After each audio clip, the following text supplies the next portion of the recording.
वो कहावत है ना कि कुत्ते की पूंछ कभी सीधी नहीं हो सकती। यही हाल इस नेतन्याहू का भी है। ईरान ने इसको बुरी तरह से पीटा, ईरान को हरा नहीं पाया तो उस हार की खुन्नस अब ये लेबनान के ऊपर निकाल रहा है। सच में दोस्तों, दुनिया के अंदर ही इसका वो हश्र होने वाला है कि ये बंदा दुनिया के लिए इबरत बन जाएगा। इससे ज्यादा जालिम शख्स इस वक्त शायद दुनिया में कोई और नहीं है। ईरान की हार की खुन्नस इसने लेबनान के बेगुनाह लोगों को मार कर निकाली है। पिछली रिपोर्ट्स आपने देखी होंगी, मैं आपको लगातार बता ही रहा हूं कि ये जो सीज फायर हुआ है, इसने कहा कि ईरान के साथ हमारा सीज फायर है, लेबनान के साथ सीज फायर नहीं है। इसने कहा था कि लेबनान के ऊपर हमारे हमले जारी रहेंगे। इसने अब भयानक से भी भयानक हमले पूरे लेबनान के ऊपर कर दिए हैं। अंधाधुंध हमले इजराइल डिफेंस फोर्सेज ने पूरे लेबनान के ऊपर किए हैं। सैकड़ों लोग घायल हुए हैं और सैकड़ों लोगों की मौत हुई है। इस जंग के शुरू होने के बाद से अब तक के सबसे भयानक हमले इजराइल की तरफ से किए गए हैं। यह बात मैं अपने पास से नहीं कह रहा हूं, बल्कि खुद इजराइल डिफेंस फोर्सेज ने यह बताया है कि जब से यह जंग शुरू हुई है, इतने खतरनाक और इतने बड़े हमले अभी तक हमने लेबनान के ऊपर नहीं किए थे।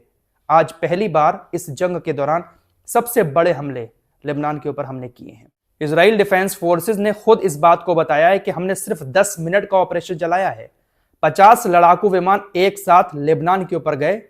10 मिनट के अंदर तकरीबन 150 बम अंधाधुंध पूरे लेबनान पर गिराकर, लेबनान के लोगों को मारकर, पूरे लेबनान को तबाह करके ये लोग चले आए। सिर्फ 10 मिनट में 50 लड़ाकू विमानों ने भयानक तरीके से पूरे लेबनान को तबाह कर दिया है। सैकड़ों मौतें हुई हैं दोस्तों, सैकड़ों घायल हुए हैं, मलबे के नीचे दबे हुए हैं। पूरे पूरे गांव, बेरूत राजधानी, हर चीज को इन्होंने निशाना बनाया है। ईरान की हार की खुन्नस ये इजराइल की सेना इस तरह से निकाल रही है। क्या कहूं दोस्तों, समझ नहीं आ रहा है। दुनिया में ही इस शख्स का हश्र ऐसा होगा कि ये दुनिया के लिए इबरत बन जाएगा। अब इसकी सेना की तरफ से कहा गया कि हमने ये हमले हिजबुल्लाह को खत्म करने के लिए किए हैं। हमने हिजबुल्लाह के ठिकानों पर हमले किए, हिजबुल्लाह के मिसाइल लॉन्चर जहां पर रखे हुए थे उन ठिकानों को तबाह कर दिया, हिजबुल्लाह के हेडक्वार्टर को उड़ा दिया, बहुत सारे हिजबुल्लाह के लड़ाकों को मारा, हिजबुल्लाह के वाहन जहां पर खड़े होते हैं हमने उनको तबाह किया। लेकिन दोस्तों, हिजबुल्लाह के नाम पर सच ये है कि इन्होंने पूरे लेबनान को तबाह किया है। अंधाधुंध 50 फाइटर जेट एक साथ जब जाएंगे पूरे लेबनान पर और एक साथ बम गिराकर जब आएंगे तो सोचिएगा किस तरह की तबाही मची होगी। रास्ते पूरी तरह से ब्लॉक हो गए हैं, एम्बुलेंस जाने तक का रास्ता नहीं मिल पा रहा है।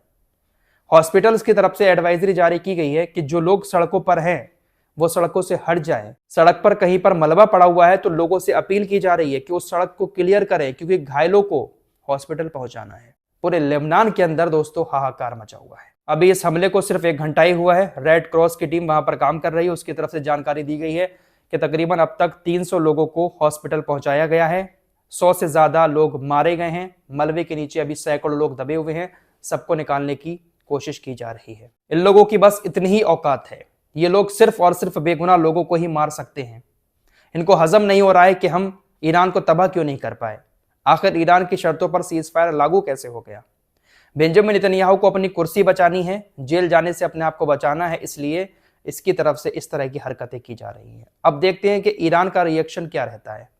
पिछली रिपोर्ट में आपको बता चुका हूं कि ईरान ने इनसे कहा था कि अगर आप लेबनान के ऊपर हमले करते हैं तो फिर ये जंग फिर से शुरू हो जाएगी, हमारे हमले फिर से शुरू हो जाएंगे, क्योंकि सीज फायर सिर्फ ईरान में नहीं हुआ है बल्कि लेबनान से लेकर ईरान तक सभी में शांति की जरूरत है। इसने बात नहीं मानी, हमले शुरू कर दिए और भयानक हमले मेरे दोस्तों। खुद जब इनकी तरफ से यह बात कही जा रही है कि हमने अब तक के सबसे बड़े हमले किए हैं, इससे आप अंदाजा लगा सकते हैं कि हमले कितने बड़े होंगे। अंधाधुंध 50 फाइटर जेट छोटे से लेबनान को कितना नुकसान पहुंचाकर आए होंगे, अंदाजा भी नहीं लगाया जा सकता। लेबनान के पास बेचारे के कुछ है तो है नहीं, ना तो एयर डिफेंस सिस्टम है, ना उनकी अपनी सेना है। इधर उधर के देशों की सेना पड़ी हुई है।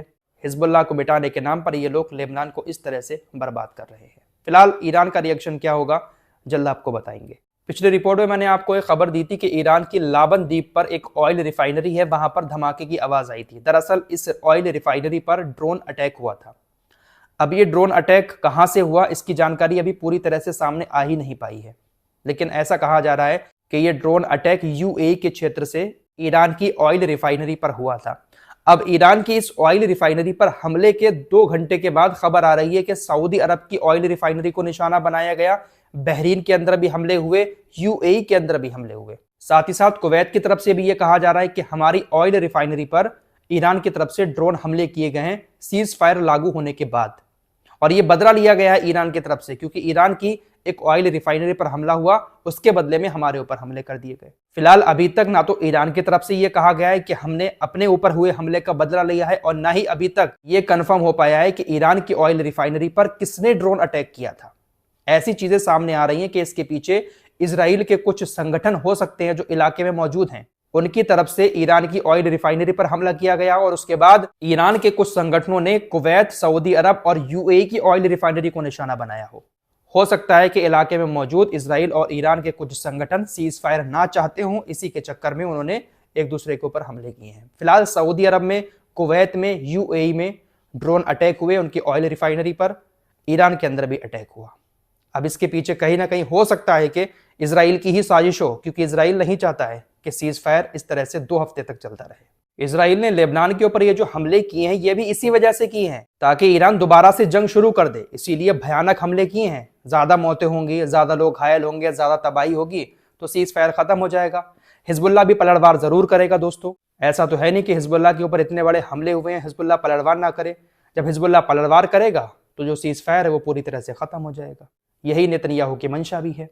फिलहाल डोनाल्ड ट्रंप ने कहा है कि देखिए, जो भी देश ईरान को हथियार देगा तो उसके ऊपर तुरंत 50% टैरिफ लगा दिया जाएगा। हमारे देश में बहुत सारे देशों की चीजें बिक रही हैं, चाइना की भी बहुत सारी चीजें बिकती हैं। अगर कोई भी देश दुनिया का ईरान को हथियार से मदद करेगा तो तुरंत बिना किसी देरी के जो चीजें हमारे यहाँ पर दूसरे देशों की बिक रही हैं उस पर 50% टैरिफ लग जाएगा। यानी वो चीजें 50% अमेरिका के अंदर महंगी मिलेंगी। जब चीजें महंगी मिलेंगी तो अमेरिका के लोग उस देश की चीज खरीदेंगे नहीं, इससे उस देश को बहुत बड़ा नुकसान होगा। तो 50% टैरिफ की धमकी अब इनकी तरफ से दे दी गई है। कल तक क्या धमकी दी जा रही थी कि पूरी सभ्यता को खत्म कर देंगे, पूरे ईरान को खत्म कर देंगे, लेकिन आज अपनी औकात पर आकर टैरिफ वाली धमकी इनकी तरफ से दी जाने लगी है। जो इनकी औकात है बहुत टाइम से, जब से ये बने हैं, लगातार टैरिफ लगा देंगे, टैरिफ लगा देंगे, उसी पर ये आ चुके हैं। जो ईरान को खत्म करने का इन्होंने सपना देखा था, इनका वो सपना ही रह गया है। अमेरिका का ये जो रक्षा सचिव है पीटर हेग्सेथ, इसने तमाम अरबी देशों का शुक्रिया अदा किया है। इसने कहा कि अमेरिका और इजराइल का बहुत ज्यादा साथ दिया इन्होंने इस जंग के दौरान। यूएई, बहरीन, कतर, सऊदी अरब और कुवैत, इन सभी ने हमारे साथ कंधे से कंधा मिलाकर लड़ाई लड़ी है, खासकर हमारी सुविधाओं और हमारे लोगों के साथ साथ अपनी सुविधाओं की रक्षा की है।